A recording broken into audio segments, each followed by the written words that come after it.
What up, my people? ¿Qué pasa, mi gente? Welcome, bienvenidos to another episode, otro episodio de Hoy En Día TV. Happy September. We are already in September. The time is flying by quickly, right? Woo, going by super fast. But I'm going to bring on my amazing co-host. Welcome, Dr. Cece, the actionist, and the amazing author, Nadine Barton. Yes. Septiembre. Hello. Okay, ma'am, I see you practicando el español. Okay, Listen, I got a 98 in high school on my Spanish test, okay? Pues tenemos que hablar más español entonces. Gracias. But just be like, sí. I love it. Yes. Lovelies, how are you both doing? It's been a whole week since I visually saw you. I mean, we communicate every day, via messenger, but it's different when we see each other again. I know. It's always good to see you beautiful ladies, my friends, genuinely. Absolutely. Yes. So talk to me. ¿Cómo estás? Who wants to go first? Life is lovely. I was going to say, it's been a busy week, needless to say. And, I've had some trials and tribulations, but yes, nothing that's going to, cause the show to stop. We're going to keep going, keep growing, and keep grinding, right? That's right. Good for you. Same here. Good. I'm in my boxing attire. This is I coach and teach boxing empowerment. We do boxing for veterans. And so I've been there with the team out promoting, doing wonderful things, trying to get money, for the nonprofit and things of that nature so that we can provide free gear for our veterans, right? Taking care of our veterans. And so I was able to meet so many wonderful organizations that are out there putting in the work, right, to help veterans with housing, with career employment, with food, with anything you can think of. They're out there doing the work. So it was really phenomenal to meet with the groups today. And so so I got on the shirt, y'all, just representing for I Coach and Teach Boxing Empowerment. So right here in Raleigh, North Carolina. So if you do want to come out and be a part, it's free, y'all. It's free 0. Okay, no. It's free, so you can come out. And the cool thing with the organization is your family members can come out. So our youngest is 4 and our oldest is 83. So there's a whole range, and we service pretty much any disability that you could possibly imagine. So we work with Parkinson's patients, people with dementia, even people with PTS, anxiety, you name it, right? And just coming there, getting your box on, getting that aggression out. It's a healthy, positive way, right? To get out all of the aggression, helping you mentally and emotionally, but also getting in that physical work, right? So you're getting stronger, you're looking good. And we look good out there, ladies, okay? So you get a t-shirt when you come and everything, and it's really, really amazing. So representing today. Yes. Guess what? The photo shoot we did with the boxing gloves, that wasn't really for show. You really out here putting it up, huh? Yes. Indeed. I am your girl getting strong, okay? The 1, 2s, 3, and 6s, all right? Well, I'm actually curious to know more, so I'm intrigued about this. So if I'm understanding correctly, people who want to partake in boxing, they just go to where you are at this location and they just sign up because it's free, or how does this process work? I just want to know more. You can just show up. Yeah. So we do it on Wednesdays here in Raleigh, North Carolina. It's at Grit City Boxing. So shout out to them. They've been so gracious to host us to do, the boxing and stuff because, we're a newly formed nonprofit. Been doing the work for years, but now newly formed nonprofit. So they've been really helping us out. So Wednesdays from 2 to 3, you can come out, you can box for an hour with the veterans. And then on Saturdays, right, from 12 to 1, you can come out, you can box as well. We've hosted a school in Durham. They came down with their children. It was a Muslim school. They came down with all their kiddos. It was about maybe 30, 40 kids. It was a lot. And the parents came. And then we just had a kids class, just locally, kids coming out with their parents and boxing. And so we got on the music. The music is clean, like there's no profanity because it's a family, oriented environment and stuff like that. And it's just really good. And you just get your box on and you get pictures, you get video. It's very laid back, and it's amazing. And so we want to encourage you all, if you want to come out and you want to box, come on out. It's free. It's not going to cost you anything but your time. That's it. Wow. And remind me again, what are the times? Wednesdays from 2 to 3, and then Saturdays from 12 to 1. Grit City Boxing. Right. Grit City Boxing. Mm-hmm. So there you go. There you go. Wednesday 2 to 3, Saturdays 12 to 1. 12 Those to who 1. get your boxing on. Yes, that sounds like fun. Actually, I might go over there. So my son isn't quite 3 yet. So how young is young? Like if I wanted to bring him. Yeah, our youngest is 4. As long, Coach CJ, as long as your child listens, he can work with it. He's prior Marine, so he's very but as long as the child listens, we have little kids. They're so cute. The little kids love. They're so cute, and they'll get them out there and have them doing their thing. So yeah, as long as he listens, he's more than welcome to come. Oh Yeah. my So gosh, I would love to see him do it. Your son, Yessie. Oh my gosh, I could just imagine him now. He's so cute. That'll be so precious. Oh, yes. I would love for him to do that. Yeah, maybe we'll catch you one of these days. We'll come and show up and Yeah, absolutely. Let me know. We'll come out. We'll make it happen. Yeah, it'll be fun. It'll be so much fun. The last time I was out there, I went with her because Cece, if she's riding a bike, if she's doing anything, she's always gonna drag me with her. So I went with her to the class, and I put up a couple deuces. It was good. You felt good? Yeah. It was good. And the music is so hype. You know what I'm saying? He likes to play that. I think it's Sierra, the Level Up song. Mm-hmm. Yeah, he'll put that on. You're leveling up. You're leveling up. I love it. Yes, that sounds amazing. All right. Yes. So Nadine, how about you? I know you've been through some things this week. So talk to us. Yes. So we just finished filming our Dad in the Chair Bowl. Can't wait for that to come out. We work with a great cast with Dream Empire with Joyce and the team and the squad, all my squad out there. It was pretty dope. So we filmed that this week, and it was great. It was great, catching up with the rest of the cast. They're a great team to work with. And this week I'm shooting some other things as well. So, and I have another project coming up. So I'm pretty busy. I got to keep my mind focused. I don't have time for distractions or bad energy. Sometimes when you pray for God to release them, he listens. And that's what happened to me this week. So I'm just praying for everybody else that's going through their things. Just pray and just read that Psalm 91 to get them out. That is amazing. Well, good. I'm glad. And I know there was a hot topic of discussion this week regarding what makes a true friend, right? And so in looking deeper into that, everyone has their own perspective, which I understand, right? What makes a true friend because of our upbringings, of how we grew up and was raised. But a true friend is more than just someone you spend time with. There is someone who genuinely cares about you, your well-being, respects you, and stands by you through all the seasons. They can then understanding that we're humans and things are going to happen, right? And so key qualities of a true friend is trust and honesty. So a true friend is someone who you can confide in without fear or betrayal. They're honest with you. Even when it's hard, they're going to keep it 100. Mm-hmm. And they keep your secrets safe. Loyalty, they stick with you, not just in the good times, but also when life gets messy and tough. Loyalty means that they won't turn their back on you because of rumors, disagreements, distances, and just assumptions, shenanigans, what have you, right? That's not what it's about. Absolutely. Support without conditions. They encourage your growth, celebrate your wins, and lift you up when you're struggling without expecting someone in return or something in return.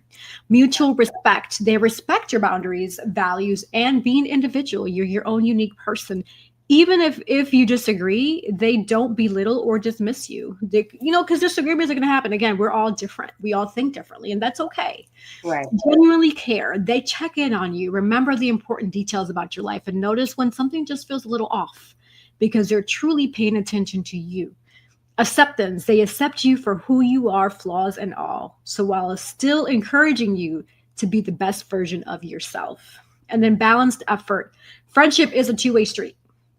A true friend will put in that effort to maintain that connection, not leaving it all just on one person. So remembering that, hey, similar to whatever relationship that you have, whether it be mom, dad, your partner, significant other, what have you, this is a two-way street. Exactly. So what are your thoughts about that, both of you? Well, for me, everything, all you said and the above, if you have, even if you don't have a disagreement with somebody, whatever the case is, if somebody's going through something or if that other party think that there's something going on, what wouldn't you communicate to the person and not leave them in the dark instead of making excuses or ignoring the person? The other party is not going to know if there's an issue if you don't communicate that. So how old are we? In high school? If you have a problem with your friend, even if it's an associate, a co-worker, communicate that with them, because we're not mind readers. We are not mind readers. If you have an issue, you talk about it. Like, I'm so glad the village that I have, like, and my friends, my villages, they know who they are, and I'm so grateful for them, because we love on each other, we pour into each other, and we communicate with each other. And friends are always going to have disagreement. You know what I mean? And I even have friends that I've gone through it with, and I forgave them or whatever, and I keep it moving, and I don't hold any grudges. You know what I'm saying? So if there's an issue with somebody, you communicate that, so the other party's not going to know that you have an issue with them if you don't communicate it. So that's my take on it. I mean, Cece, you could take it. Yeah, absolutely. I like what you said about, friends. If you're a friend, a true friend, you're going to have some disagreements, because if you're not having disagreements, right? People might be lying to you, right? They might not be telling you the truth and everything, because you're not going to agree on everything, and that's okay. But it's about how you handle it. It's about how you communicate. And typically, when you are trying to communicate, positive things, good things to help them and to not harm them, right? You want to use, typically, psychology tells us to use those I statements. I feel, however it was, I felt hurt when you said X, Y, and Z, that kind of stuff. And so it's important to always come from a place of love, right? And understanding, having an open mind, and just trying to really hear that person out, to see kind of where they're coming from, and really trying to understand it. And if you don't understand it, it's easy to say, and it's okay to say, like, I really don't understand it, but I hear you, right? I desire to understand it, but I really don't quite get it right now. But just know that I love you in spite of it all, right? Just know that I want us to be friends, right? Yeah, I want what's best for you, that kind of stuff. Because you really got to protect that inner circle. For me, much like, in the Word of God, you have like your outer court, your inner court, and the holiest of holies, right? And in each of those circles, right, there's certain things that are kept. So it's the same with me, the outer court, that external layer, you got your inner court, you're a little bit more kind of to the core, and then you have the inner court, and that's your holiest of holies. That's where your friends are, the true friends are, the ones that are loyal, the ones that's going to ride or die, the ones that's going to be like, no, girl, you messed up. Okay. No, I don't agree. But, if that's your thing, then go with it. But I'm trying to let you know it might not work out so good. And if it doesn't, it's fine. I'm here for you. And you said something really key, Nadine, about forgiving, right? Because forgiveness is truly not for the other person. Forgiveness is really for you, because when you harbor unforgiveness in your heart, you literally, and this is science, y'all, this is medicine, you literally can make yourself ill, right? Like blood pressure, you know what I'm saying? Your heart's all whack, blood vessels and stuff, all whatnot, going crazy. You see what I'm saying? The hypertension is real, okay? Just feeling, anxious about so many things. Anxiety can come on and take on different forms. You can become depressed. This stuff is bad for your physical, emotional, and mental health. So that forgiveness piece is key, and it's huge, and it's required. Exactly. This is a requirement. You guys know me. The holy moly here, you know what I'm saying? But it's a requirement of God. It really, really is. And I know it's very smart. God told us that we needed to forgive before he would even forgive us, because he knows how paramount and how important that thing is. Because that unforgiveness, man, it will grow bitterness and roots in your heart that you just will have a difficult time getting over. Bitterness and jealousy and envy, all of this stuff comes from unforgiveness. You know what I'm saying? Mm-hmm. And you'll end up doing things, hurting people, and be like, well, I didn't mean it, but I think you did though, because there's unforgiveness. And now all the other things are coming up, and now you're acting on all those other negative things. So it's important for the communications, and you definitely got to decide whether or not if the friendship is even worthwhile. You know what I'm saying? Yes, he was saying earlier about acquaintances, associates, and then, friends that, that enter, that out of that whole easy. Exactly. But here's the thing, sis. What if there were no disagreement? What if there were no disagreement, no fighting, like everything, we're cool, we buddy, we talk daily, no disagreement at all. Like some people just don't know the core competencies of being a true friend, and maybe they're not used to somebody being a real friend with them, so they don't know how to handle that. You know what I mean? So That's exactly, that's just my take on it. I mean, some people just they don't know, they never had that level of friendship that comes with it, so they don't know how to react. yeah. That's actually really deep, and me, it sparked my my creativity just listening to you. Like, I feel like that's an opportunity there for us to be able to fill in that gap, and maybe in one of our future episodes we can do like a mock skit, the three of us, to exemplify that, to say this is what a true friend would do, this is what a fake friend would do, these are the different scenarios, right? Because I agree with you, Nadine. I feel like because a lot of people are not accustomed or used to that, because so much in society has changed and will continue to change, is not in their norm. The majority of the people, that's not in their norm. So they really may not even know how to identify a true friend when it smacks them right in the face, right? Listen. Everybody knows Cece could attest. Cece and I have been friends since God created Adam and Eve. Okay. We've been friends since 96, 97, honey. And we've never, and of course, we may have had little disagreement, whatever the case is, but we talk about it. We listen. We never fight with each other. And I've had friends that we don't talk for weeks because we know they're busy. We know they have lives, and they know that I'm not ignoring them. And we pick up our conversation like the last conversation we just had. So people just need to understand that people are busy. People have things going on in their lives. It's not, revolving around you. So you have to understand if you and somebody, you're talking every day, and then they don't answer the phone or whatever. Okay, maybe that person is busy. What if that person was in an accident? You can't just jump to conclusions. Look at the group of friends that went to Mexico and unalived that girl. Like she thought those girls were her friend. You know what I mean? And that poor girl lost her life because she thought those girls really had her back, pretending they were her friends, laughing in her face and all that. And they planned the whole trip, a trip that the girl paid for. So she planned her own death. And I just hope that her soul is resting in peace, because this is crazy. Anybody know that if I'm a friend to you, I take my friendship very lightly. Yeah, I have a lot of associates. I have a lot of people that, because I was in the military for 24 years. Everybody that I know, communicate with or whatever, we're not like buddy. Everybody have their own set of friends, their own besties. But people, if we come and talk and we say hi or whatever, there's no love lost. I don't hate anybody on my social media platform. We might not talk, we might say hi, we might like a post or whatever, but no, it's all love and passing. I don't hate anyone. But I cannot deal with the fakeness, and I cannot deal with the negative energy. I'm in a different space in my life. I went through my therapy and I'm good. I'm grown. And I mean, I don't have any kids, but some of these women act like worse than my 2-year-old nephew. Like, serious. Like I was telling Yessie earlier, I had to take a look and look down my leg to see if I'm growing something down there than what God created me, because I'm like, what is the issue? I don't have one of those. So take that energy somewhere else. I can't help you. Right. I just have to. Yeah, you got to choose our circles wisely. Yeah, you got to choose your circles wisely, very, very wisely. And you got to watch for those behaviors, right? When you see those behaviors, run the other way, and then too, you just got to kind of accept what you can't control, because you can't change anybody, right? You can pray and hope and wish, but it's up to them to do the changing, right? And a lot of the world, I believe, has really muddied the parameters, so to speak, of friendship, right? Because the world says, oh, a friend is this and a friend is that.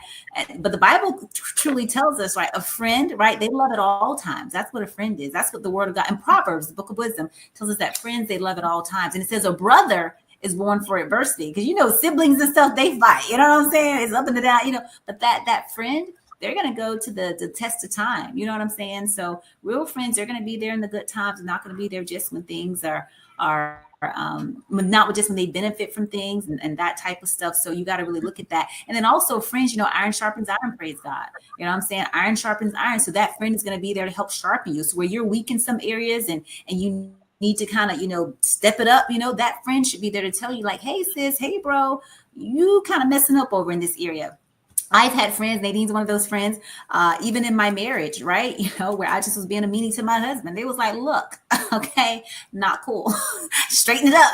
Fix it now. It's on you, okay? And I was like, I don't like you very much right now. Don't talk to me. But then they were right. I gotta go straighten it up. I gotta fix it. And they were right. And that bettered my marriage. You know what I'm saying? Because, when I made my vows, they're making those vows to stand by me and my husband, right? And so them calling me on my crap or calling him on his crap, you see what I'm saying? That's them taking that union, that vow, that covenant very, very seriously, because that's what a friend does, a real friend. And we might get mad, but at the end of the day, I'm like, look, they got my best interest at heart.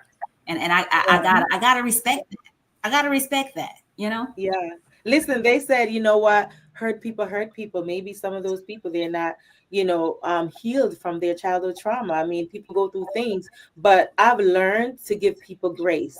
You know what I mean? And that's why I check on my friend, hey, how you doing? Or whatever the case is. How was your day today? Whatever. I mean, I've had people who stopped talking to me cold turkey. I didn't do with them anything, but hey, people come into your life for a season, a reason, and a lifetime, and their time is up. And if you remain in my life for that lifetime, you were meant to be there. If you remain in my life for just a season, you came, you taught me that lesson, and thank you so much for the lesson you taught me.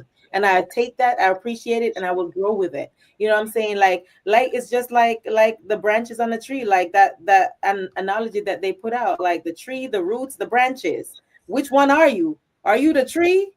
Are you the roots, or are you the branch? Which one are you going to sustain? The roots stay longer, right? The village that I have right now, you guys are my root. You guys are my foundation. You guys are there for me. That branch, hey, you're just there for a short period of time. You're going to deteriorate. You're going to fall off one of these days. That leaf, only there for a season. You came there, you came to teach your lesson, you fall off, and you're gone away. You gone. People, they're going to understand that. You just like a tree. Whether you decide whether you're going to be the root to that friend, you're going to be that branch, or you're going to be that leaf. Which one are you? Choose one. You get 3 choices. Right. I want to chime in, and I want to say this, and Yessie will let you speak. 1 Corinthians 15:33, I was just pulling this up, and it says, do not be misled, right? It says, bad company corrupts good character. And so sometimes God is protecting you from certain ones, certain things, certain, places, people, places, and things. All right, the nouns, okay? Yeah. That 1 Corinthians 15:33, because the people around you can influence your values. They can influence your choices. And if God's trying to remove and keep those bad, away, all that juju away, this is really, really profound scripture, the 1 Corinthians 15:33, and also the Proverbs. Go back to the book of wisdom, right? Go back to Proverbs. It's amazing, right? So Proverbs, again, in 12:26, it says, the righteous choose their friends carefully, but the way of the wicked leads them astray. So the Bible tells us to choose your friends carefully. We got to exercise wisdom in this thing. And that's Proverbs 12:26, right? So choose wisely your circle, right? Because they can shape the path in which your life goes, the direction and the choices that you make. And that can affect you and also the people that you're connected to, your family, your husband, your children, your wives, you know what I'm saying? Whomever, right? So take it very, very seriously. Yes, deep. I agree. Like that, 100%. Absolutely. That's why with me, I have people that I associate with, but when it comes to friends and really, truly people that I consider my inner circle, it's far and few. I can count them in the palm of my hand, right?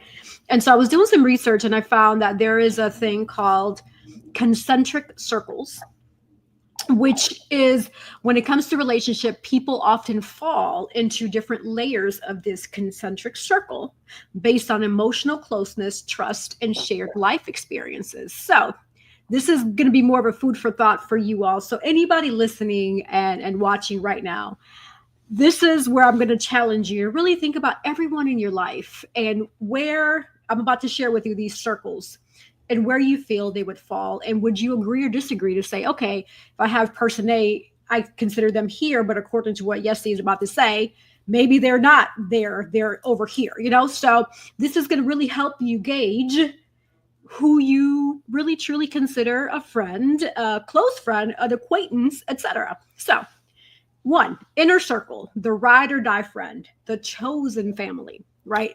So closeness has that deep emotional bond. The traits that you can consider here for this individual or individuals is you trust them with your life. They know your history, your dreams, fears, and vulnerabilities. They're there for you in crisis and celebration. You feel safe to be 100% you, genuinely you around them. So an example could be your best friend, a life partner, or the friend you'll be able to call at 2, 3, 4, 5 in the morning, whatever, anytime. They're going to be there to pick you up. So that's one. Two, close friends. Close friends and inner circle are two different things. So closeness, it means a strong trust and regular communication with your close friends, but slightly less intimate than your inner circle. So some of the traits here are you spend quality time often, you can confide in them, but maybe not about everything, right? They're part of most of the big moments in your life, but not everything.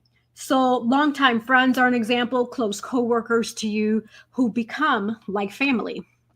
Three, good friends who are considered social friends. So you enjoy each other's company, but your lives don't fully overlap.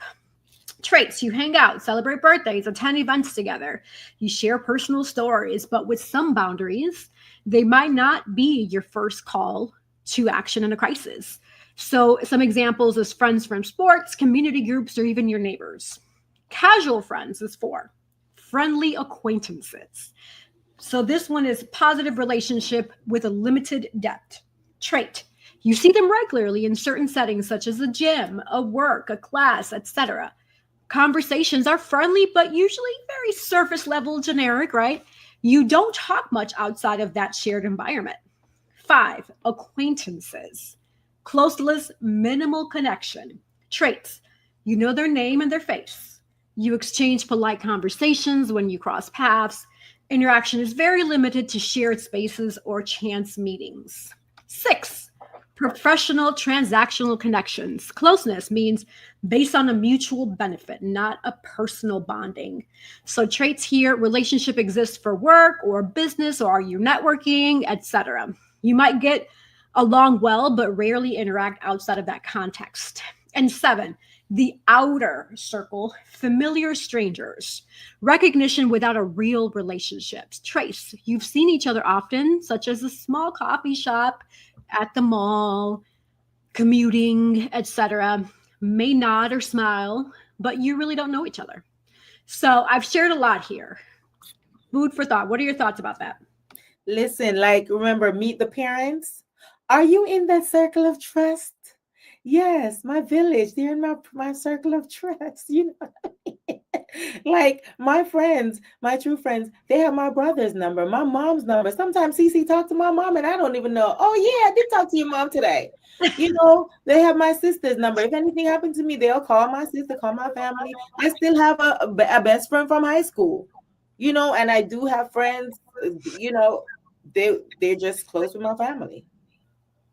And that's just what it is. Like, and I've met people along the way throughout my military career, you know, that were in the military, some of them not in the military, that I consider them my friend. I have one friend, we you know, I'm not gonna say she worked for DOJ, but this lady took off from work, drove with me from all the way from Seattle, Washington, all the way to where was I going? I was getting stationed in Georgia, and she took off and drove with me. That's a true friend right there.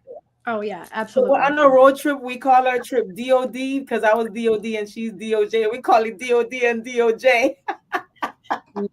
Yeah. So sometimes people come into your lives for a reason, and you never know. And we became friends over the years. And you know, she's a part of my village. We may not talk every day, but she's a great friend to me, and I am to her as well. So you know, just like you said, pick your friends wisely. And some people, they just not used to, they gone through, and I could understand from the core and the bottom of my heart that some people, they go through stuff within their lives, their family, they have friends who screw them over. But you know, if they just get up and leave, I mean, they just don't have that tenacity, they just don't have that willpower. They're just afraid that, hey, this person is going to screw me over again, like somebody else did to me in the past. And I could understand that. But hey, sometimes God protecting you from something else too. Right. That's true. And I'm thankful, for all of the friendships or associations or the acquaintances that I've had in my life, because you learn from every person and it helps you to grow. It helps you to evolve. It helps you to learn what a true friend is and what a true friend isn't. And it helps you to be better equipped to choose that true friend, right? To be like, yeah, this person's been here. Okay. This person's been consistent. Okay. This person has shown up. This person listens to me, even if I'm repeating the same thing over and over and over. They're like, girl, you just told me that yesterday. I'm telling you again. Okay. Cause I forgot. Cause I got sometimes I remember, sometimes I don't. Right. So, but they listen, that kind of thing. And so it really helps you to grow as a person, and just to be able to look for some of the signs, the telltale signs, when you can see that people are kind of struggling and you're like, yeah, they're probably not gonna, And then one of the key things that I look for in choosing friends is if they talk about other friends poorly, because if they're talking about other friends poorly, they're going to talk about you poorly.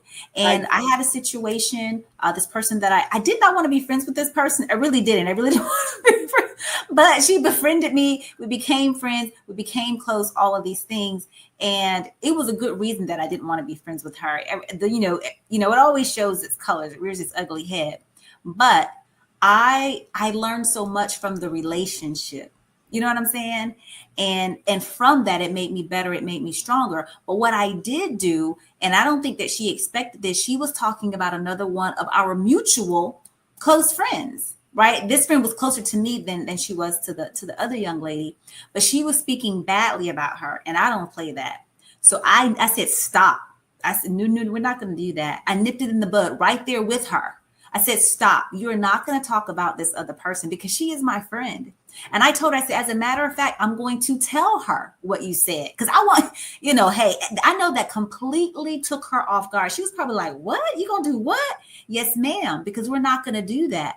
I'm not going to do that to her. I would never do that to her. And she is my friend. She is my sister. And I'm not going to let you do that to her. And you guys are supposed to be friends. And I did just that. I told the other person. I really did. And she was like, what? And I'm like, they can work it out. But I'm never going, no. Because if you're going to talk about her and you think I'm going to smile and be like, yeah, girl, she this, I'm not going to do that with you. I've done that with you. So funny. I posted on my page just yesterday about this. I made a post and said, when you allow the opinions of others to disrupt your peace, you give away the power that belongs to you. Protect your equilibrium because your spirit deserves to remain steady and unshaken. And I said, and remember this, if someone talks about them with you, chances are they'll talk about you with them. Surround yourself with people who speak life, not gossip. Choose peace, choose wisdom, and watch how your light continues to shine. Because by the time they go back to tell them something that they thought you said, it's a whole different story, and that person may not like you. Oh, why are you talking about me? Or this? And get it all misconstrued, all because of a misunderstanding. And that's why I did what I did. But what it showed, I know the person didn't like it, right? But I'm like, we're not going to do that. But what I know in that moment that it did, she was like, oh, if the roles were reversed and say the other friend was going to be talking about her, she knew that I wasn't going to let that fly. And she knew that I'd be trustworthy enough, loyal enough to come back to let her know that I nipped it in the bud. This isn't going to happen. You're not going to do that with me. I'm not going to be the one over here chatting about either of you. You see what I'm saying? So that even made her respect me more. I know in the moment she wasn't cool with it, but over time, like she know I'm not going to be talking about her, and I'm not going to let anybody else talk about her, mutual friends or non-mutual friends. It's just not going to happen on my watch. So it's important to do that and to correct those types of behaviors on the spot and don't let it fly, because just like you said, they talk about you with somebody else, vice versa. Mm-hmm. Yeah, I mean, Cece's been in my life and saw all the leaves who came into my life. And she's like, Nadine, you just too nice. Everybody is your friend. You call everybody your friend, but I mean, it's just that, you know what I mean? No, but and I see her point. I see your point, because you do have a genuine heart. And Nadine, firsthand when it comes to expressing concerns about people, I bring the whole crew together. Remember our experience that we had, where it's like I'm one of those who is like, don't tell me. Let me call so and so we can get them on the phone. You tell them, and if I need to mediate, I'll be happy to mediate. I'll be the kumbaya, because two adults should be able to talk eloquently and clearly with normal tones, without yelling, without screaming, just like how we're talking now. Exactly. Right. And so that's my belief. And Nadine can vouch for me because we dealt with that situation last year where I had to bring people together to kumbaya and be able to express in an eloquent, professional way how each person felt to an individual. The individual didn't receive it, but it's okay. At least these people were heard. The right key players that needed to deliver the message and the person that needed to hear the message got it. It wasn't a he say, she said about this, about you. Nope, that's not what we're about. Let's go to the source. You got something to say to the person. Let's come on. Let me call them real quick. Let's schedule this meeting. Talk to that person. Don't tell me. Don't tell Peter. Don't tell Susie. Don't tell Jeff. No. Don't tell Paul. Don't forget Paul. Don't tell Paul either. That part. That part. Yes. So I feel you about that. Like, no, we ain't got time for the shenanigans of talking negatively about people. Because we're too grown for that. Like, people don't understand like how they see you when you were in your 20s. Like, we're grown. Like, people grow. So hey, where are you? Are you still in that 20-year-old space? Are you still in that 15-year-old space? What level are you? When are you going to grow up? And one thing I would like to share, yes, I like what you said about, calling them up, getting on there and hashing it out. And one thing I just want to caution everyone on is when a person is screaming and yelling and mad, I would challenge you all not to do the same, right? Because a soft answer turns away wrath. And when a person is screaming and yelling, it's because they're angry, but there's another layer down deeper, and it's hurt, right? So it's coming out in the anger. It's coming out in the elevated voice. So take a moment and pause when you see someone responding like that. Sit back, zip your lips, and just listen, because they're trying to be heard. They're trying to express themselves, and they're so frustrated because they're thinking you're not getting it, you're not hearing them. And so that's why they're screaming and they're yelling and they're doing all what they're doing, and they're hurting. And so I would challenge you all to just, a soft answer turns away wrath. You be like, you know what? I can see that you're very upset, and I am so sorry. I've done it in real life. Like, you read these proverbs, you're like, well, let me just put this into practice. And I have practiced it, and it works. What I will find someone who's screaming, ah, and then I'll say, wow, I'm really sorry. And I'll keep it very, just level, kind of just really low tone. And they'll bring it down. And they'll be like, well, yeah, I was really hurt. They'll bring it down. And you're like, okay, and then you're able to talk. But if you're going to try and match that energy, that's the devil all day. He's like, look at these two fools. He's laughing, ha, ha, ha, right? And he wants you to keep going because nobody's hearing anybody. You're thinking you're right. They're not listening. They're thinking they're right. They're not listening. So exercise compassion. Try to exercise that understanding. I know it's hard when people are yelling and screaming at you and you haven't done anything, but just try to just breathe. Let them get it all out. And then, and if you understand, you can say, I understand. But if you don't understand, just be like, just apologize. I am so sorry. Right? Because it seems like you were very hurt. That kind of thing. So I like that you call them up and you get everybody on the line and you hash it out. Yeah, that's how I am. We're going to figure this out. I mean, because I, like I said, we're too old for this. Like Nadine was saying, what you did back in the day in high school, okay, I get it. We were younger. We didn't know any better. But now we're adults. Like we're in the 30s, 40s, 50s, etc. Let's start acting our age. We know better at this point, or at least we should know better. And if you don't know better, then start doing research. There's so many different books you can read, different motivational videos that you can listen to help you become a better person, because no one is perfect. But what we can do is try to be the best version of ourselves, not only for ourselves, but for our family and the people that we care for and people that come across us, right? We want to make sure that we are being our best representative, especially if this is who God made us. Exactly. And this just came to my mind, like we talked about earlier, hurt people, but heal people, help people. That's right. That's what I love that. Yes, I love that. I love that. Ladies, I like that. Heal people, help people. That just came to my mind a second ago. I'm like, hey, go write that down. Go put the write it down. That's a really nice quote. I love that. But lovelies, we can definitely continue on this conversation at a different episode because we have our special guest who has logged in. Yay. And she has been patiently waiting for us for 10 minutes. So I'm excited. So if we're ready, then we can transition over to our special guest. So with over 6 years dominating the modeling scene and 16 years shaping minds as an educator and a coach, our special guest has built a career that commands attention. She claimed first place in the 2023 Vogue Supermodel Competition, lit up a Times Square billboard alongside Sofia Davis for Fashion on the Hudson, and has graced the runways of New York Fashion Week, FTM, Danville, and beyond, representing top designers from North Carolina to New York, Atlanta to Virginia, South Carolina, etc. Her stunning portfolio includes 50-plus magazine features, cover appearances, and international recognition.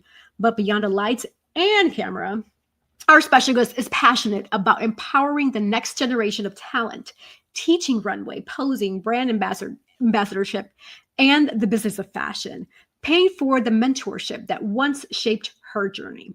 So without further ado, we're going to welcome our special guest, Zoë Walker. Welcome to Hoy En Día TV. Hello, everybody. Hi, thank you for having me. That was a very nice introduction. Thank you. Thank you guys for having me. I'm Zoe. I don't think I have to say any more to introduce myself. I think you covered it all. Yeah, well, I will say that I'm going to ask my $1 million question. This is what I always like start the combo with here is the bio says one thing, but who would you say you are in a nutshell?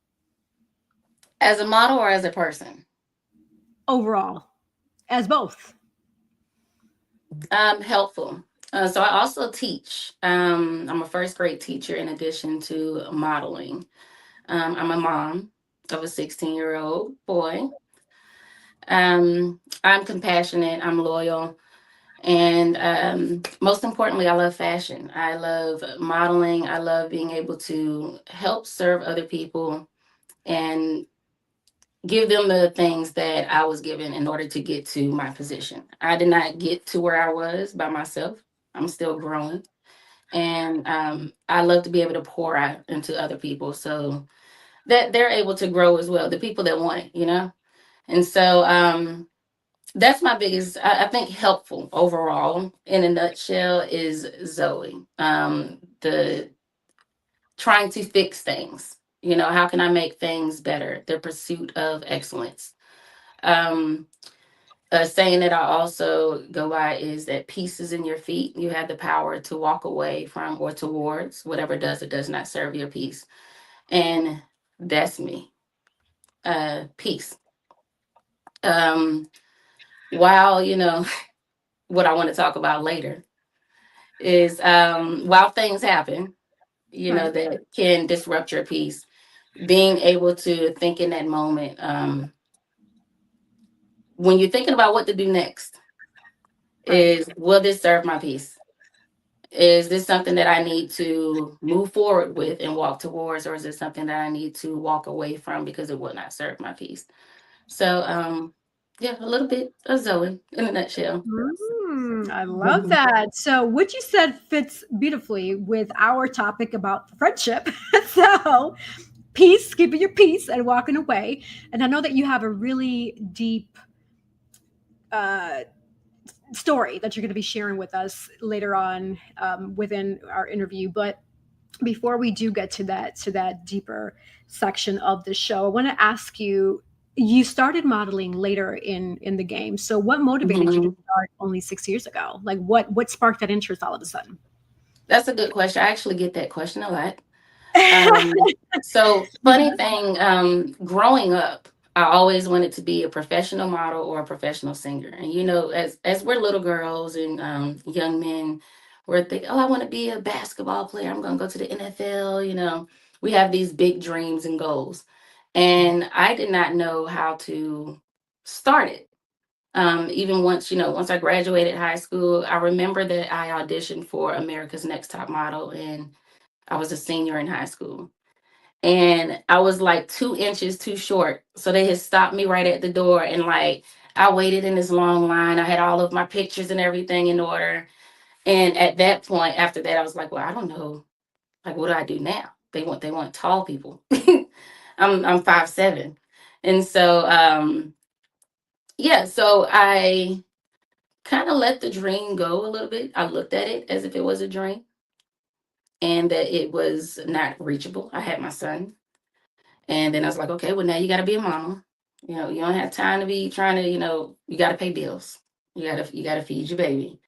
And that's where I was. And then, but I still always love taking pictures. I love having my photo taken. I love posing, every place was the runway, the grocery store, the hallways at my school, and so that was still a passion for me. And as I was posting my regular iPhone pictures on social media, one of my friends on Facebook, she said, well, you take some really good pictures. You should reach out to Damien. She said, you should reach out to Damien from Crush Modeling. And she tagged him. And before I could reach out to him, he sent me a message and said, well, let's do a test shoot. And 6 years ago, I did my first photo shoot with Damien Prout from Crush Modeling. And that was just a trial run. But when I did, I was like, oh, I love this. This is dope. And I think that first photo shoot may have been about 4 or 5 hours, but it didn't feel like it. It still felt like it went by so quick because I enjoyed. And that was before I started wearing makeup. And I think I put like some lipstick on. Yeah, I think I had lipstick and mascara on. That was the extent of my first photo shoot with my natural hair and everything. And I still enjoyed posing and looking at the photos that came from it. And that was the start of it for me. Then I said, well, now I'm in it. And anything that I do, I'm going to go hard. I'm going to put my all into it and make sure that I'm giving my best because I don't believe in investing your time, money, or energy into something that you're not going to give your all and put it there because you want to get the best results. You want to get everything that you can get from it. And the only way, in my opinion, or at least the starter, is to put everything into it. So, yeah. And within a year, the first year, I was actually only modeling for about, I think like 8 months where I did Vogue modeling the first time. And there was about 40 to 50 adult models. Yes, he was there with me. We were in the competition together. And I placed fourth. Yeah, I placed fourth, and I was excited. They had the top 5 got to go to New York for New York Fashion Week, and I was like, "Oh, look at me! I placed." And I didn't have that much experience. There, I was amongst other models that had been doing it for years. People that had done that competition for years. And I remember Tracy Gray, who's an agent. She has a modeling agency. She came backstage with 4 of her business cards. And she had 4 particular models that she wanted to give it to. And I was one of them. And I was like, oh, like everything about that just had me so like feeling like a little kid again and so excited that I was opening the doors of what was my dream at one point in time. And now it's like your dream is a reality. This is a thing. You can actually do this. So I made sure to network. I decided to, get some coaching myself and not just on walking and posing, but what should I do as a model to get started? Having your portfolio, having your comp cards. Networking is so important. I tell models that all the time. And I'm actually, believe it or not, introverted. So, but modeling has helped me to come out of my shell a little bit more. And even whenever I would go to fashion shows, I would have my comp card and my business card, and I would give it to the designers that I wasn't walking for. And I would introduce, hey, I'm Zoe. It's, nice to meet you. I'm not walking for you, but here's my information. I would love to walk for you in the future. I love your work. And I did that one time in Atlanta, and the designer said, well, hold on. I might have something for you. And so she found something for me, and I'm still connected with that designer. She actually styled me for the Vogue competition the second time with this beautiful purple sparkly dress. And I did a couple of photo shoots with her. That started a whole new thing. And yeah, so with that was the start of the modeling, and I did New York Fashion Week, that was my first time going to New York, being part of the winnings from placing fourth.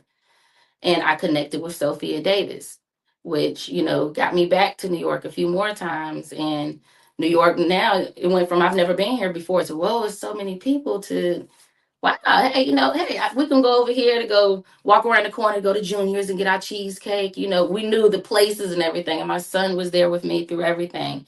And then one of the fashion shows that I did there for Fashion on the Hudson, the one of the photographers, his work from the fashion show was submitted for billboard in Times Square.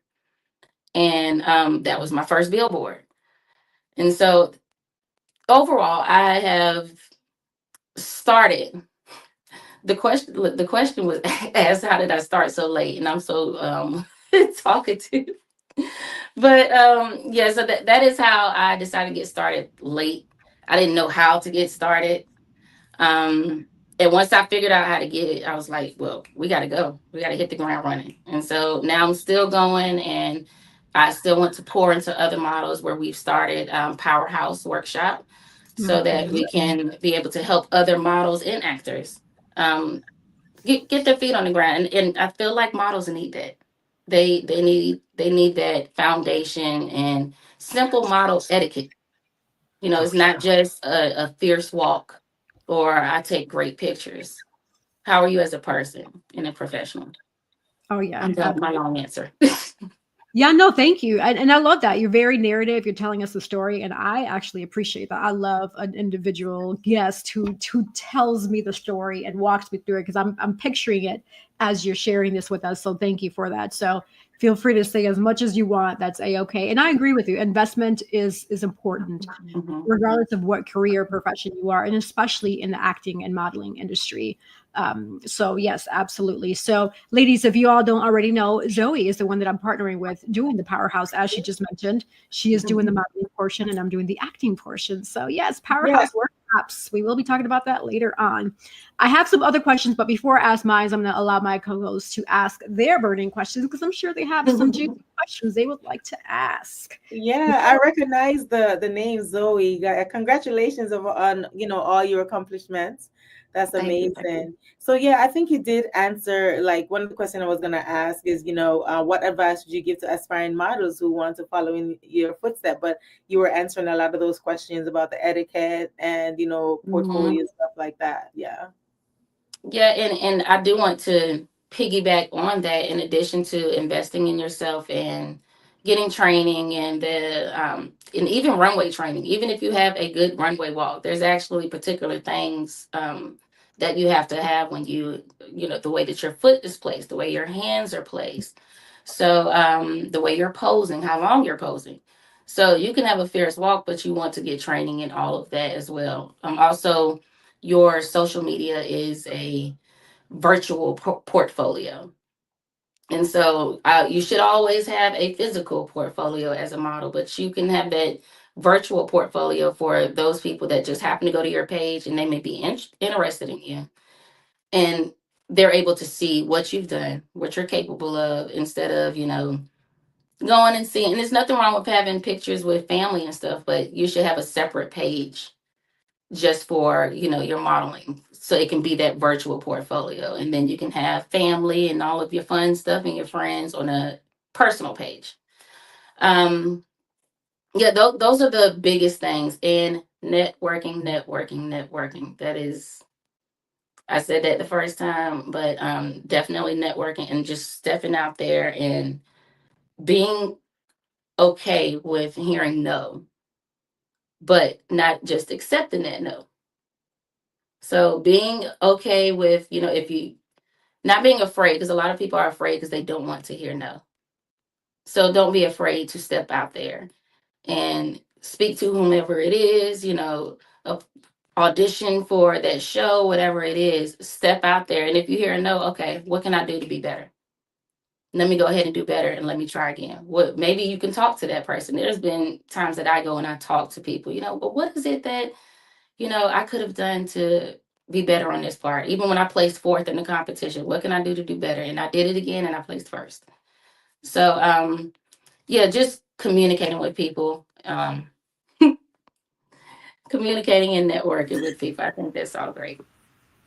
Awesome. That's And I have awesome. one Yeah, and congratulations. We've heard a lot about,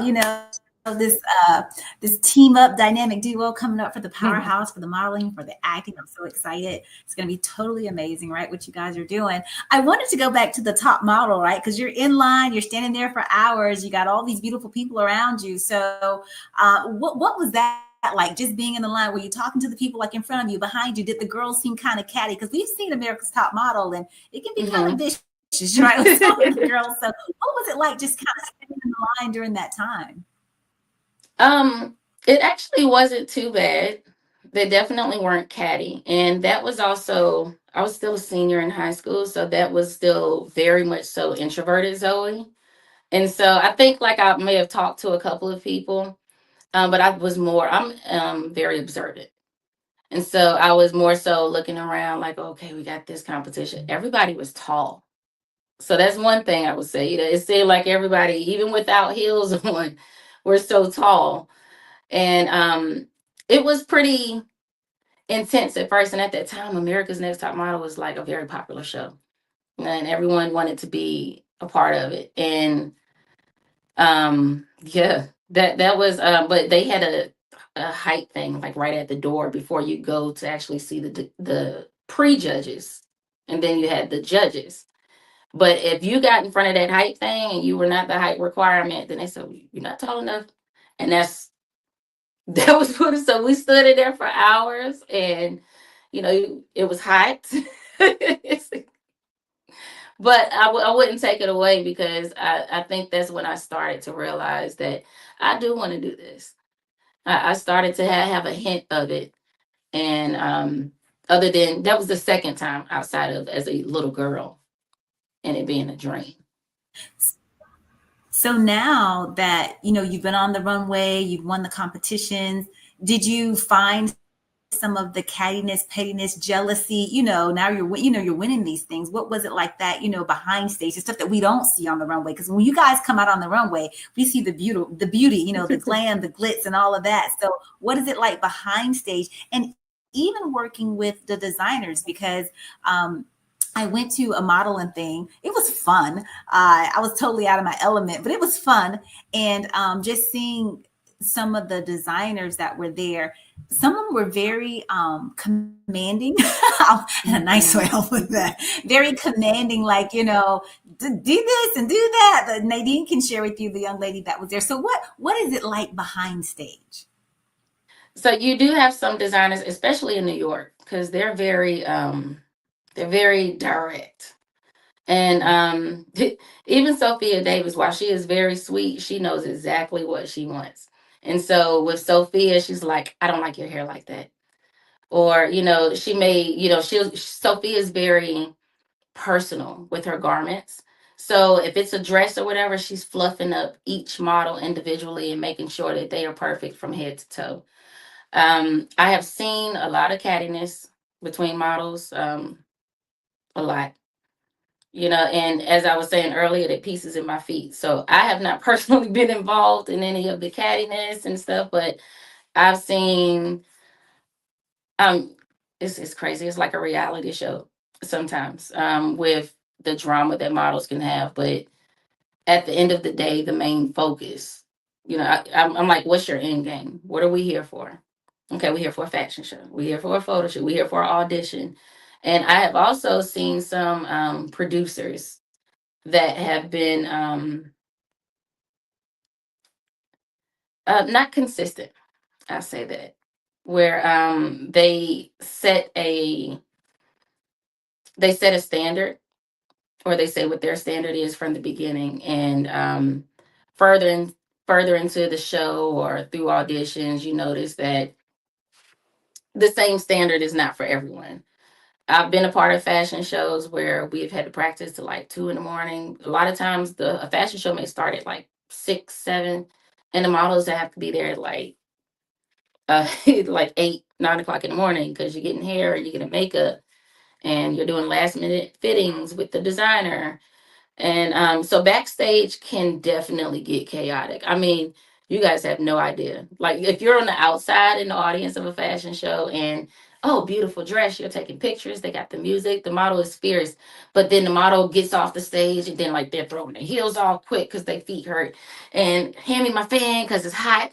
Now they're trying to block their face because they're sweating. But you don't want to wipe it because you don't want to mess up your makeup. Your hair is starting to get messed up. So yeah, it could be, especially when you have a lot of designers that you're walking for. And when I did fashion on the Hudson, there was 8 designers, and I was walking for 6 of them. And actually the other 2 wanted me. And Sophia said, nope, she already got enough. She said she can't walk for everybody. You should have asked sooner. And so even those 6 designers, though, it was so quick because sometimes you can have a designer back to back. And so now you have to figure out, okay, this designer has to let me go at the beginning of this set, and I might not be able to do the flood because I got to go ahead and get changed for the next designer. And so you got to consider that. You got to make sure your clothes are out, and that I like to make sure that I have the order of this. Once I know the order of the show, then I go ahead and make sure my outfits are in order, or my accessories, my shoes, whatever it is, because once the show gets rolling, nobody's waiting for you. You know, that's one thing you don't want on the runway, is for there to be a gap on the runway. You want to keep the flow going. Right. Yeah. And so I'm glad you shared that, because I was, Cece, you read my mind about that, the whole cattiness. And so I was just going to talk about the whole friendship piece in light of what we were discussing earlier before you joined our segment here. But I know recently you and your son experienced something sad and traumatic that really affected you. And I can tell based on just the video that you shared on social media. So let's pivot over to that. And if you can, share some more details about that, because this is an awareness that we need to not only bring on here, but remind others that this still exists. And we have to be able to identify and what to do if you encounter or find yourself in a situation like this. Yes, absolutely. So Julian, my 16-year-old son, he was riding on the trail, the public trail in Durham, and with his guitar on his back. He went off of the trail to go in a neighborhood that was pretty much right beside our neighborhood. It was a 3-minute drive, so you could throw a rock over there. And he's just riding in the cul-de-sac and using the hill. He's being a kid. And this white lady starts following him in her car. And then eventually she pulls up beside him and she says, can I help you find something? And my son said, no, I'm good. And then she just stayed there. She didn't leave. And to where he felt uncomfortable. And so he just started to ride off on his bike. And then she started to tell him, she's following him, almost like she is ushering him out of the neighborhood, out of the public neighborhood. And then that's when my son called me. He let me know that he felt uncomfortable, and he said that this white lady is following me in her car. And so I immediately grabbed my keys and got in the car and looked at his location and stuff. And I told him, I said, well, where exactly are you? Like as far as his surroundings. And he said that he was still like by the trail, so he couldn't see the name of his street. So I told him just move up more closer to the shopping center area and just move off to the side and wait for me. And he said, Mom, she backed up in the driveway and now she's recording me. And so she's sitting there recording my son, who's just sitting on the side of the road on his bike with his guitar on his back, wearing a shirt that says TMLA mentoring. In the back says, I make smart choices because I have a mentor. And she was so busy focused on Julian and recording him that she didn't notice that I had pulled up right in front of her and blocked her in that driveway. And I got out. Now, I was not as mad as I was. I already know that I'm not about to approach it on any type of physical type of stuff. You know, you still wrong and you're going to hear me. But I'm not going to be physical, because that's the last thing my son needs to see is I called mama for help and now she out in handcuffs. And or anything. Like, we don't want anything negative outside of what already happened. We don't want it to end in a negative way. And so when I walked up to her and she rolled down her window, and I said, yeah, I said, that's my son. Why are you following and recording my 16-year-old Black son? And she said, well, he was in the neighborhood. I said, was he bothering anybody in this public neighborhood? Well, was he bothering anybody? And she said, well, no, he wasn't. And at that point, I just went off on her. I fussed her out. I backed away from the car because I was very upset. And again, I did not need to end up in jail. I've never ever experienced that before. As a first grade teacher, to start off the school year, we had a PD where it was about racism and, just how to deal with it with the students, with our elementary school students, and how to talk with them, especially not to assume that everything is racist. And sometimes it's just what they observe and how they view things. And we got in small groups, and they wanted the African American race to speak first in the group if they chose. And one of the questions was, have you experienced anything with, racial profiling? And I didn't have much to say. I hadn't experienced that. I say, the Black Lives Matter, I was protesting, and, I had my son with me. And I'm very aware and I'm woke. But I never experienced that personally until Monday through my 16-year-old son. And for my 16-year-old to have to experience that, it hurts me, it upsets me, it pisses me off so much. She tried to leave after I had blocked her in the driveway. She tried to find a little corner, and I got in my car and moved up, and you're not going anywhere because you're wrong. And she got her phone, and I said, I don't know who you called, but we already called the police because you're wrong. So the way it ended, so I ended up getting my son out of there. I had my boyfriend was there as well. So he ended up staying with the bike because I didn't want my son to ride back with it. And he was going to wait for the police. And then I got about halfway home and I was like, I want to talk to the police myself. And so I drove back. And of course, it wasn't that far. And about 5 minutes later, the police came. But the lady was gone, of course. And my boyfriend was talking to a guy who happened to come up to us while I was, outside fussing at her. And he's like, is everything okay? And I'm thinking like, it's her husband or something. I'm like kind of brushing him off because I'm mad. I'm the angry mama right now. I don't want to hear anything.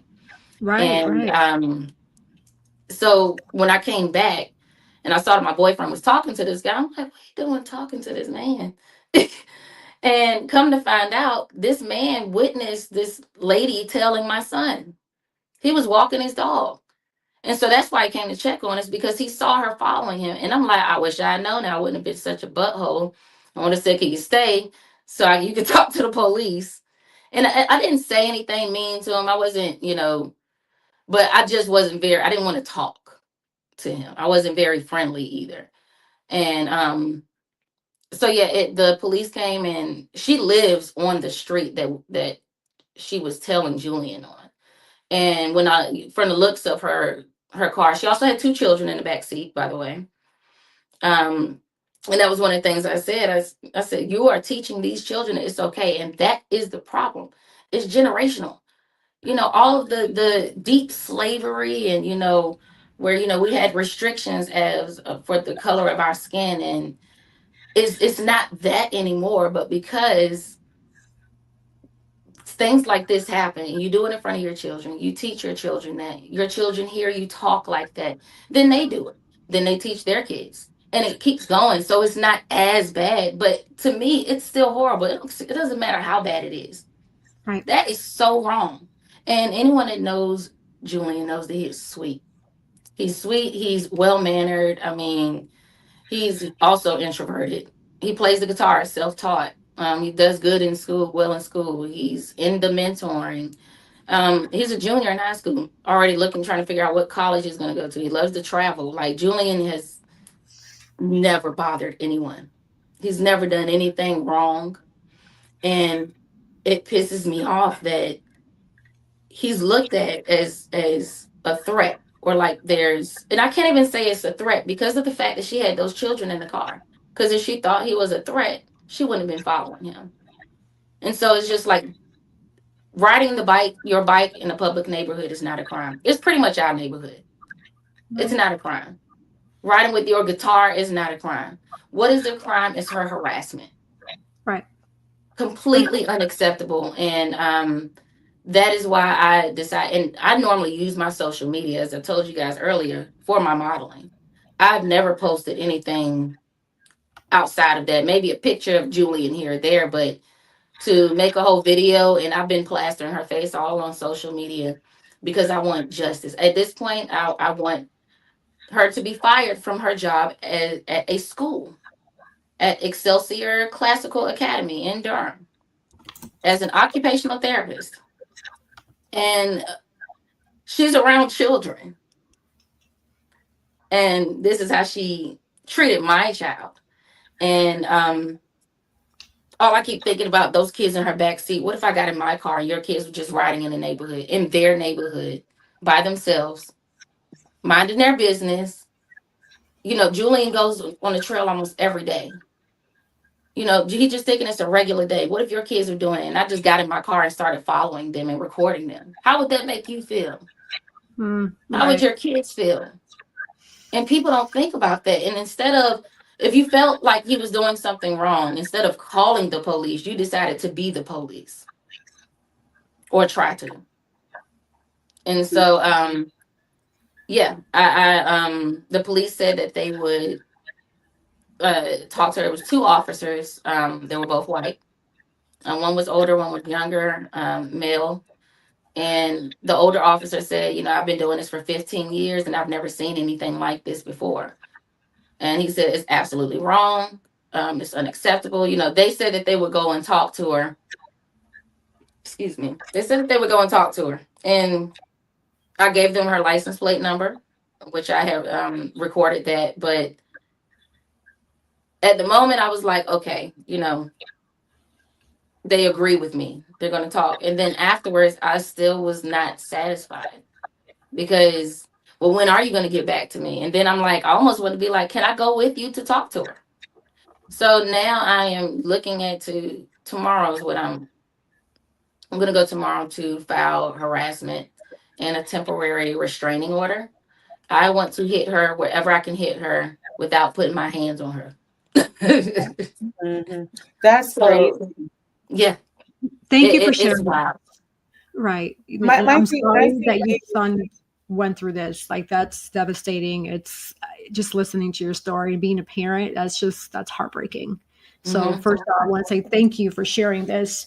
And she doesn't realize, but there's so many ways that this could go, right? Because as I'm listening to you and just knowing what I know with regards to just legalities and safety, following a minor, she can actually be considered a predator. She can be considered just so many things. There's stalking and harassment, invasion of privacy that she's done, sexual exploitation of a minor because she was recording him, also loitering and trespassing.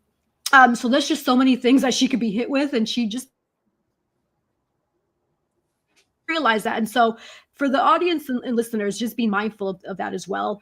And for those who may not know what racial profiling is the practice of targeting, suspecting, or treating someone differently because of their race, ethnicity, skin color, or national origin, rather than an individual behavior or evidence. In this example that Zoe shared, you know, with her glitz and glamour and success, this still happens. Everyday life still happens. And I'm glad she brought this up. We started it with her success, but now this is the reality. Life happens, and this can happen to anyone. So Zoe, thank you for sharing that. Nadine or Cece, what follow-up questions do you have for Zoe about that? Yeah. So my thing is I have so many thoughts going through my head. Like, you know, how is she, you know, treating her Black kids in her class? Yeah. So funny thing is that they actually, because, you know, I've been doing some research and stuff and found somebody that works with her where apparently she's been getting complaints from other coworkers because she was name calling students. Now, I don't know what names, but it wasn't the government name that their mama gave them. Wow. And she's still working there. And apparently the whole school has had complaints. And so I'm on that too. I didn't find the director's name today, so I will be sending it. Actually, I think I'm just gonna go to the school and find out the hours. But I want to Oh, look at the employee handbook first because I want to make sure I have my facts and figure out, is there a way that we can get her out the door based on what she did? You know, is there anything? I don't know. I'm looking. I've been researching and I'm finding out new information every day. I'm Zoe, sorry. there's so many people on TikTok that does this for fun. Like, My and I'm friend not told me. saying this and I'm not saying this in a fun way, that they do find Karens out there that racial profile, and they will find out everything about them, everything about their job, where they work, and get these people out of working in the community because they don't belong Mhm, there. And mhm, like you said, it's a cycle, it's a generational thing. Like, what are you teaching your kids? Like, right. Cece and I have a mutual friend in California a few months ago that experienced the same exact thing. This lady followed this man into his complex, and then it was a gated community. She couldn't get out. And then when he started He was a recording pastor, her, by the way. and when He was a he started pastor. recording her, he flipped it. He flipped it on her. And now she's getting all scared, calling the police. The police like, so where are you? She couldn't even give the address because you are where you do not belong. She was in, You're telling the yeah, police a she was wrong in his address. community. It's Mhm. it's She was crazy. in I'm his so community. sorry, Zoe, that you went through that. Mhm. I'm gonna find a contact on TikTok for one of those people that does this for a living, and then you could definitely connect with them yourself and share your story, and they Yeah. will find this woman, because we are in 2025. What are we really Mhm. doing? And it's so unfortunate. Like, a lot of kids, young black kids, I'm gonna say it, young black kids, black men, black children get unalive for stupidity like this, and it needs to stop. Absolutely. Absolutely. I And wonder when that's you were sharing your story. I wonder when you were sharing your story as you was telling it. Being like, how old do you think her children were that were in the back seat? What do you think their ages were? they look like they were probably early middle school or late elementary school. Definitely not high school. When you began, okay, when you began to talk, I wondered if she had her children in training to show, you know what I'm saying? I wonder if she was like Mhm. actively teaching them. Like, I just wonder. And she knew, like you said, that your son wasn't a threat. So she was probably like, this is someone safe, so I can kind of teach my kids how we, you know what I'm Mhm. saying? I'm just, because everything is taught. Everything is Right. taught. You know what I'm saying?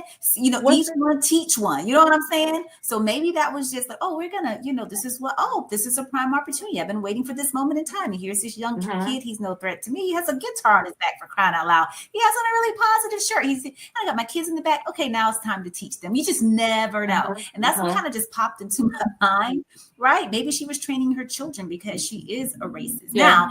Now let me flip it a little bit, y'all. Because I know, we say the woke culture. I'm not a part of the woke culture. I don't think that the woke culture is very woke at all. I'll just be honest with that, because some of the things that we think and some of the things that we see, it just don't line up.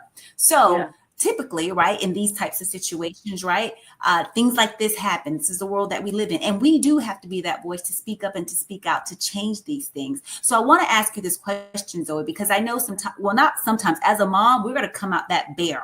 You don't mess with our babies, you know what I'm saying? So it's going to Mhm. come out. Do you believe, or do you feel, or do you think, right, that it is essentially necessary to go so full force after this woman to try to get her fired from her job? And if so, yes, tell me why. And if no, tell us why. Um,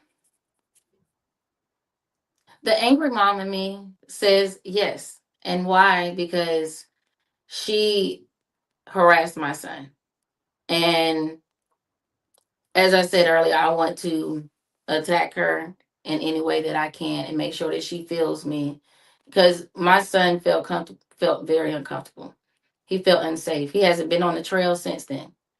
And because it's something that I could do and what I want to do, I can't do. So that's yeah. Now, probably if I think about, is it the best idea? It may not be the best idea. It also wasn't the best idea for her to harass my son. And so for me, it's the matter of something to make me feel better, like some sort of justice is being served. If that makes sense. It does. And I see your point, because also you're helping another parent. You don't want this to continue to happen. Today or yesterday or Monday, it was your son, but tomorrow can be somebody else's son. And heaven forbid, it might be worse, right? We don't know, especially if you're sharing that she's calling students names, and we just don't know the extent of this individual, or what they may be influenced by within behind closed doors that we're not even aware of, right? Right. And so keeping that in mind, I do want to share what to do if a stranger follows and records a minor, because this is actually considered predatory behavior. So parents, please listen. And even whoever's listening, if you have a loved one that you care about that, may encounter, heaven forbid, no, but just being aware and being mindful, recognizing the warning signs. A person may be engaging in predatory behavior if they follow you or your child without a clear reason, record or take pictures without permission, try to approach you in a secluded area, ask for personal information or offer gifts, make comments about your body or appearance, and linger near schools, parks, or places where minors gather. In this example, this individual lingered backed up into a driveway that I'm sure that was probably not their home. You're just backing up into a random driveway. That's very suspicious. 2, respond immediately. If a minor notices that they're being followed or recorded, make sure that they get to safety. So go to a public area, well-lit area. If there's other people, please go by that area, whether it be a store, a restaurant, police station, school office, library, etc. Find a safe adult. So in this example, Zoe's son called Zoe on the phone. She can hear her son, make sure that he was safe and he was in an open area where people can see him. Do not engage. So avoid confronting the person directly, especially if you're alone. Call the police, call 911 or a local emergency number if you feel unsafe or in danger. Also, 3, record and document. Parents and guardians or bystanders should take note of the details. Luckily, there was an eyewitness testimony that Zoe was able to encounter, that was able to see everything that took place, which is great. They were walking their dog. Also, preserve any evidence. So if you took any videos or pictures, especially because we always have our smartphones right attached to our hip, use that as a tool to your advantage to start recording back, saying this individual is following me. This individual is making me feel uncomfortable. And have that as eyewitness accounts as well to use in your favor. Report the incidents. Go to the police. Give all collective details and evidence to your school or venue of security, child protective services. In this example, this individual does have children, so she needs to tread very carefully, because CPS can also eventually become involved depending on how extreme this case can get. Also, teach minors preventative safety skills. So teaching them how to stay in groups, trust your instincts, don't share personal information. Code word, which I know we've talked about at Hoy En Día in past episodes, having that code word with your child is key. If that person that's going to pick them up or what have you doesn't know the code word, they have no business associated with them at all. Know the escape routes also, and understanding the legal side, right? So there's harassment and stalking charges that can be considered here, invasion of privacy, sexual exploitation, especially because she was recording a minor, and loitering in child-centered areas. So I just wanted to share that food for thought. Yeah. So I think something else is paramount too. I think something else is paramount too, because your child now is afraid to go back on the trails. So that's post-traumatic stress. You see what I'm saying? So even legal, legalities and stuff, and I'm not an attorney, but I would assume that that's something you can, sue, because I don't know. I'm just saying it may be something to look into, because once you begin to hit people in their pocketbooks, it begins to change things quite a bit. You see what I'm saying? And this will teach this lady that the next time you won't go around racially profiling a child. You know what I'm saying? And that was scary, because when you were telling your story, I'm like, what is she about to tell us? Because I was thinking like this lady's trying to kidnap your son or something like that. Right. But, now this has scarred him, and I would love to hear, if we have time, but like now how you have, I know you've had the conversations with your child, and just to kind of see how he's feeling and what he's thinking, and explaining our world, America, right, to a young Black man, who's going to grow up into this young adult. And just, it's sad that we have to, as people of color, teach our children things just to survive on a day-to-day, walking to school, on a trail, you know, just out at a public event. The rules are different for us. So have you had that? I'm sure you have had the conversation. What did that kind of look like for you? So I've always been very open with Julian, within reason, based on wherever his age was, because I never wanted him to, I don't want him to have any surprises.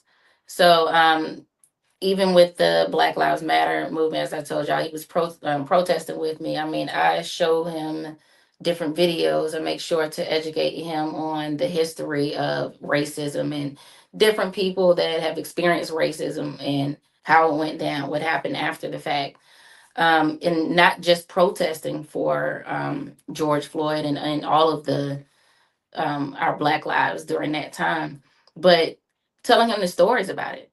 Like this boy right here, he was only, 15. He had a hood and some Skittles in his pocket, and he was looked at this and making sure that like these are real people. And so when it happened, at first I hugged him.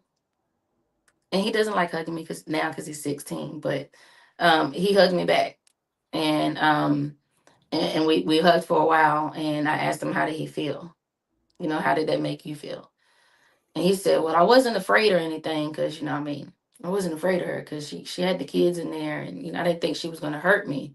He said, but I was just wondering, why is she doing this to me? He said that he had seen it on TV and on shows, but he never thought that something like that would happen to him in the city that he lives in, right around the corner from where he lays his head at night. Mm-hmm. And so he said, he felt better. He's glad that he has the support. I make sure to surround him, but he has a super strong village, just from my family and friends, but also from his mentors. They have a strong community as well. And so I told him, after that, call your dad, called his grandfather, and I had him call his mentor. And he has weekly therapy, and that's on Friday. So I said, make sure you talk to your therapist about that as well.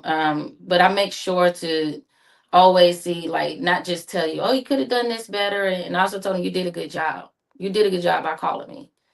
You did a good job by not saying anything else to her. And I told him for things to do better and I know he was in the moment, but as soon as you felt uncomfortable, you should have started recording. The minute she stayed there after you told her that you weren't looking for anything, you didn't need help, and she just stayed there, and you started to feel uncomfortable and you felt like you had to call me, you should have been recording too.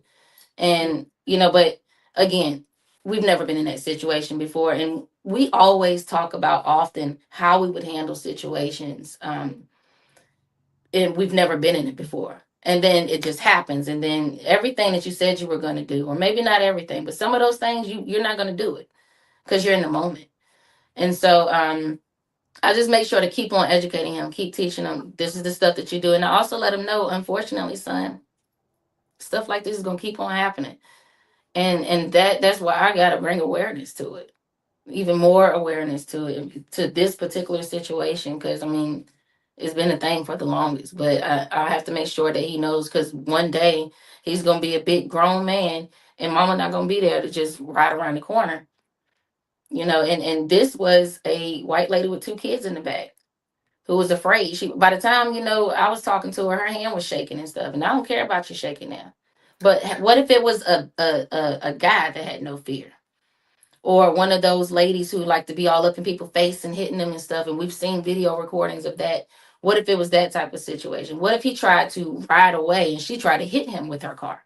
Mm-hmm. And so I also think about the kids that do not have that community. I think about, what if that was a brown boy who called their mama, or couldn't even call the mama, didn't have anybody to call, or they called that person, they didn't answer the phone, or they answer the phone but they're not coming. Just come on home. And I think about the kids where they don't have that strong community. Julian is fine now because he has that community, because I talk to him, because I make sure that he's aware. And I don't baby him. I still, within whatever your age is, which right now is 16. So I'm able to tell him a little bit more, but there's still a restriction because he's not an adult yet. But I make sure you know as much as you can, because you have to be prepared. And I think that for Julian, it's going to make him stronger. I think it's gonna it's an eye opener. It's like, dang, this stuff really can happen. It happened to me. He's gonna have this story to tell for the rest of his life. Um, and I hate it for the kids that experience that, and they are traumatized for life, and they don't have somebody to talk to. Um, and then they have fear of going wherever that place may be. So yeah. So is it unorthodox to share her name? I know you had said where she had worked, but Baby, she all on social media with her first and last name, where she works. The only thing I didn't put was her social, her license plate and her address, but I do have that information as well. got you. Yeah, for those who want that information, go on Zoe's page and find that. Just for privacy reasons here, we won't share it today. Oh yeah. Just nobody can try to flag us, right? But for those who want more information about that, Zoe does have a video and has all of those details. So go on Zoë Walker's page. Yeah, and I am Zoë Walker on Facebook, and right under my name is House of Zoë Walker, which is my Instagram. So I have videos posted on both. I'm Beautiful. so sorry you have to go through that. Like, that's just sad in this day and age. Lord Jesus, we are in 2025. I mean, come on. Right. This is crazy. When is it going to end? When is it going to stop? You know, and That's it doesn't matter if it whether it was the other way around and it was a Black person doing it to another person. That we don't. That's not acceptable. It doesn't matter who it is. You know, I agree. Absolutely. And so with that in mind, we're going to actually pivot over to our last minute words. And again, thank you for sharing that deep story. And I'm glad to know that your son is in a better place. I agree with you, because he has a strong support system, because he has you as a super mom, right? And a strong village around him. This is helping him see the light at the end of the tunnel. But there are kids out there who do not have that. And so we definitely got to send our thoughts and prayers to those individuals that need that extra support that don't have it. So again, thank you for sharing that. And with the last minute words, this is an opportunity for you to remind people how they can find you, follow you, what's next. If you have a quote, anything you want to share with regards to last minute words, this is a spotlight. So Zoe, you did start. So let's go ahead and start you off. Nadine, you can go second. Cece will go third, and I'll close out. All right. So you guys, I am Zoë Walker. And my Instagram is House of Zoë Walker. Zoe is spelled Zoe. And my Facebook is Zoë Walker. And what's coming next? I have fashion shows. We have Powerhouse that we are, you guys, hey, sign up. You guys don't want to miss it. If you're interested in acting and modeling even a little bit, go ahead and invest in yourself and get signed up for Powerhouse. That is on Yessie's page as far as how to get enrolled there. Yes, fashion shows, and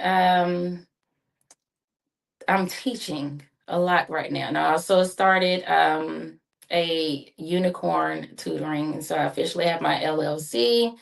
And we are looking at pouring out more, but also not just in everyone, but in myself more. So you guys will see me still doing my photo shoots and my fashion shows, but in addition to that, coaching as well. And thank y'all for having me. That's awesome, Zoe. Thank you for sharing all that information. So, as everybody know, my name is Nadine Barton, retired Navy veteran, author, entrepreneur. You can find me on Facebook as my name, and then you can find me also on Instagram, NadiaB_1202.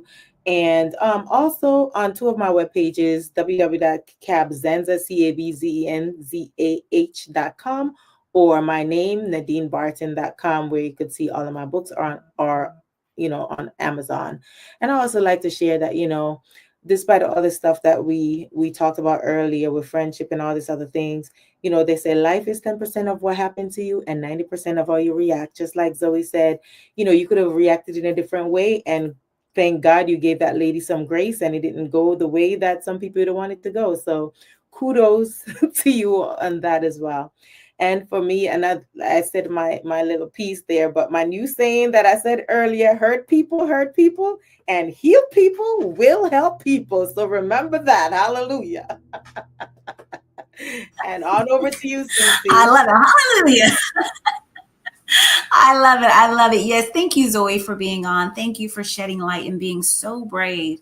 And your little one too, 16-year-old Julian. Thank you for being so brave and protecting your child, right? And protecting others. By you using your voice, you're protecting others. And this young lady who did what she did, you just no.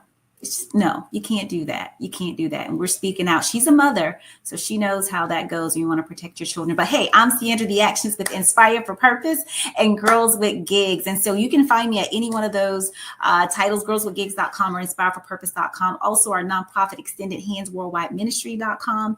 I always like to say, remember, nothing positive ever came from negative thinking. So always keep a positive mindset about all things, right? And as I always love to say, love and light and inspire for purpose. Thank you. Yes. Wow. Another amazing show. We always have some deep, thought-provoking, food for thought conversations. And it's just praise God for just using us as vessels to funnel all this information and be able to positively shed the light to those who want and are open to hearing it, right? So thank you to the viewers and listeners of Hoy En Día TV. Zoe, thank you for being our special guest, for sharing your story about how you became a model, and also behind closed doors, what really happens is, right, because you have all this success, life still happens to you. And it had happened the other day. And I want to thank you for being transparent and sharing that. And again, I echo Cece's words. You're using your voice to help others in need. And we got to put a stop to this. This has to stop.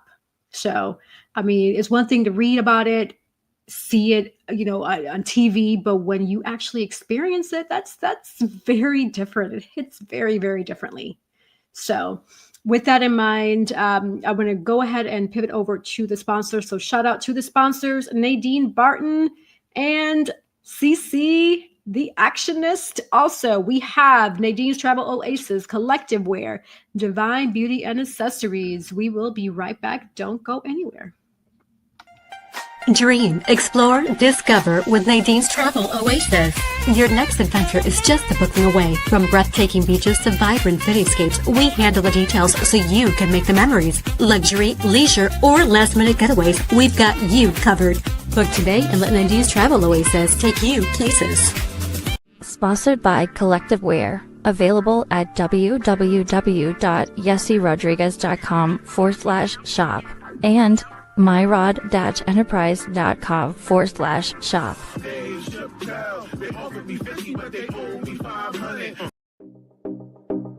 Sponsored by Divine Beauty and Accessories.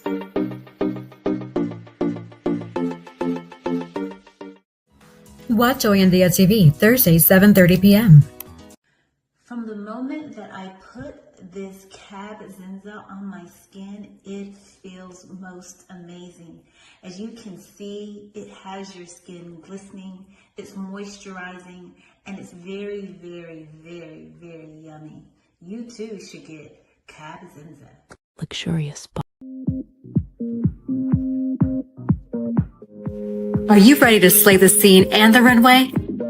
Calling all aspiring actors and models, this is your moment to shine.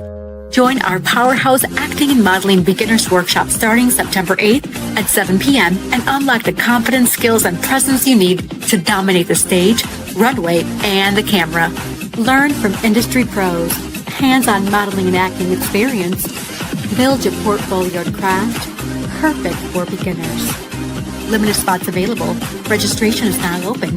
Sign up at yessierodriguez.com/powerhouse-workshop. We look forward to seeing you there. All right. And for those who want to be sponsors on Hoy En Día TV, or you just want to be a guest because you have something to say, yes, we welcome you with open arms. The email is scrolling at the bottom of this view, hoyendiatv@gmail.com. Reach out to us. We welcome you with open arms. But I will say this, we are starting to get booked up again. We're actually booking out until November. So just sharing that as a heads up that we'll get you on. It's just a little later in the time, because that's what Hoy En Día is. We are here for the people, by the people, to motivate, inspire, enlighten, educate, and entertain you, the viewer and listener, with each and every episode. Thank you. Thank you. Thank you. For those who want to find me, you go ahead on Google, Safari, Internet Explorer, just type in Yessie Rodriguez and it'll pull me up, my social media, websites, etc. And also closing words. The sky is never the limit because the galaxies are endless. So thank you all for tuning into Hoy En Día TV. Until next time.